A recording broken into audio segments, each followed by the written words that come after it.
Hello, in front of me I've got SsangYong Rexton.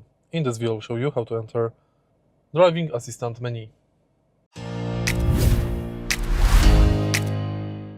To enter driving assistant menu, first we take a look at the instrument cluster and press 2 pages button.